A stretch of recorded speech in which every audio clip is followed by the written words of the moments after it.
for the show to get started.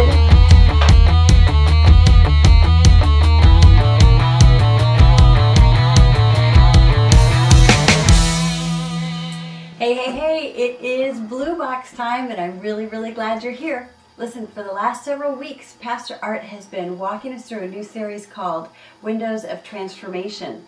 And we have been stretched and have had to rethink our perception of the role of the church as we've come to understand more clearly what it is that God wants from us. Now, I have to tell you, when we did Rick Warren's A Purpose-Driven Life, I thought I got it. The first line of the book is what? It's not about me. I get that. But what I missed in part was that the church isn't about me either.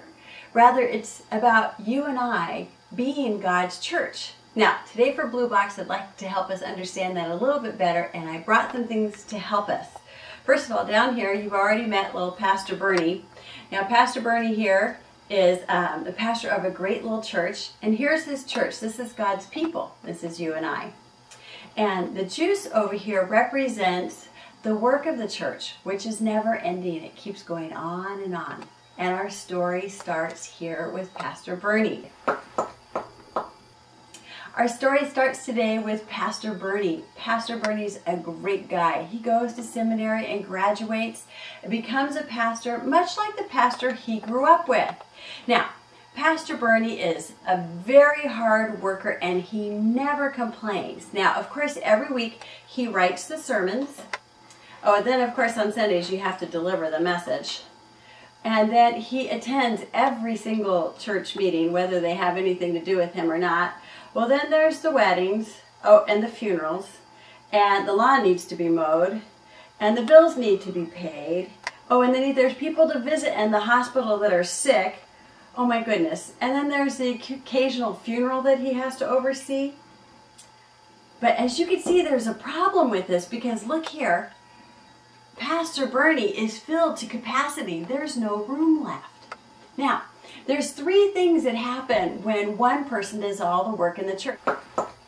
First thing that goes wrong is when one person does all the work in the church, we're actually training the rest of the congregation to be inactive spectators and not the active participants that God has called us to be in His church. I could choose to come and hide up here in the crowd and be a spectator and make sure no one sees me or notices who I am. The second thing that goes wrong, when one person does all the work, they rob everyone of all the joy and the wonderfulness that you get out of doing God's work. And the third thing that goes wrong is that the effectiveness of the church is greatly diminished when it's just one person working. But what if the people in God's church, you and I, looked through a new window and they had a transformation about how they saw their role in God's church? What if all of a sudden they decided that, what if the people changed their perspective and realized that Pastor Bernie does not make a church, but in other words, they are God's church, and we've been called to be the very hands and feet of God. I can choose to be a spectator and to sit up here with the crowd and watch the game, watch everybody else playing. Where's that guy with the popcorn anyways? Excuse me, popcorn!